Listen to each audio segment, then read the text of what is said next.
दुबे मुस्कुरा रहे हैं। अभय दुबे, लगता है आज राहत की सांस ली है। बच गई सरकार अभय दुबे, हिमाचल में पूरी तरह से सुरक्षित है।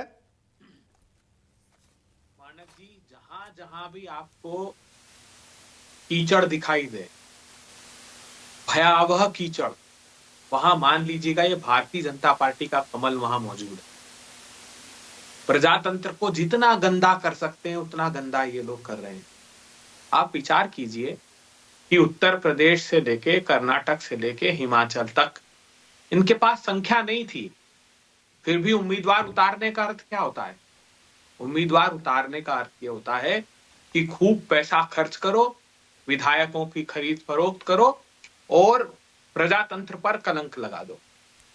कितने दाग लगाओगे आप प्रजातंत्र के दामन पर? लेकिन हिमाचल प्रदेश की जनता ने जो प्रतिसाद दिया है, उनकी अपेक्षाओं पर हम खरा उतरेंगे।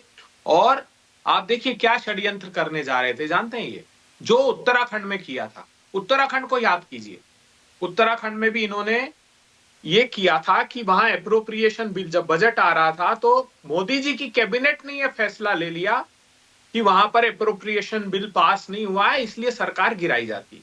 सुप्रीम कोर्ट ने जोरदार तमाचा लगाया और कहा कि भारत के संविधान ने सर्वोच्च अदालत को भी ये अधिकार नहीं दिए, ये अनैतिक काम करना बंद कीजिए। लेकिन ये बाज नहीं आते हैं, समूचे देश में इन्होंने यही कर रखा है। जितनी अनैतिकता बरतते हैं, आप देखिएगा जहां भाषण देंगे, जहां प्रधानमंत्री जी जिसको आप गाली देंगे उसको ये लोग गले लगा लेते हैं। भीषणतम आकंठ भ्रष्टाचार में डूबे हुए लोगों को साथ लाने का अर्थ क्या है? वो क्या करना चाहते हैं? वो अभी देखिए, वो मधु कोड़ा के खिलाफ रोज प्रेस कॉन्फ्रेंस लेते थे। उनकी बीवी को झारखंड में इन्होंने कहा कि 3,000 करोड़ रुपए के कोयले घोटाले का आरोपी सजा याफ्ता मधु कोड़ा, उसकी बीवी को ज्वाइन करा लिया झारखंड में। सत्ता की भूख देखिए। महाराष्ट्र से लेकर वेस्ट बंगाल से लेकर असम से लेकर कोई एक प्रांत उठाकर देखिए जहां पर आकंठ भ्रष्टाचार में डूबे हुए लोगों को, और ये खुद ही कहते थे, किसी प्रतिपक्षी दल ने आरोप नहीं लगाया। तो प्रजातंत्र की नीलामी और बोली लगा के रखी हुई है, रिटेल काउंटर खोल लिया। देश की जनता देख रही है, पाप का घड़ा भर चुका है और वो फूटने वाला है, फूटने की कगार पर है। ओके अभय दुबे, मान लीजिए ना, आपने भी इनका खेल अब सीख लिया है। जयराम रमेश का जो एक्स पर पोस्ट है उससे अंदाजा लग जाता है हिमाचल में पीएम चाणक्य पूरी तरह से फेल, कांग्रेस नेतृत्व के हस्तक्षेप से स्थिति नियंत्रण में, हमें अस्थिर करने के लिए खेल किया गया। आप लगता है सीख गए हैं अब ऑपरेशन लोटस को नाकाम कैसे करना है और पलटकर ऑपरेशन पंजा कैसे चलाना है, जैसे आपने कर्नाटक में चलाया।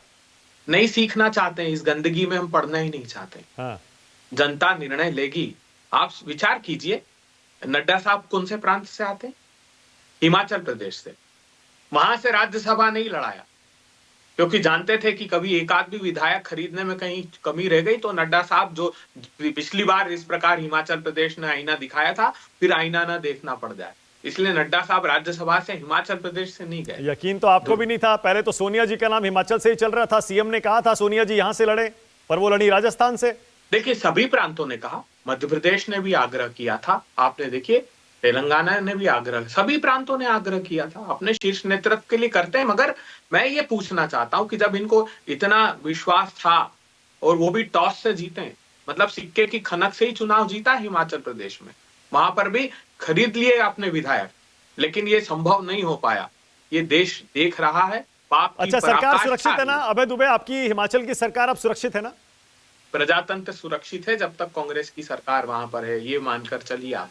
हमने जो जनता से वादे किए उसकी प्रतिपूर्ति करेंगे, इनकी तरह नहीं कि प्रधानमंत्री जी गारंटी देकर और लेकिन अभय दुबे, एक चीज तो है, देखिए एक चीज तो है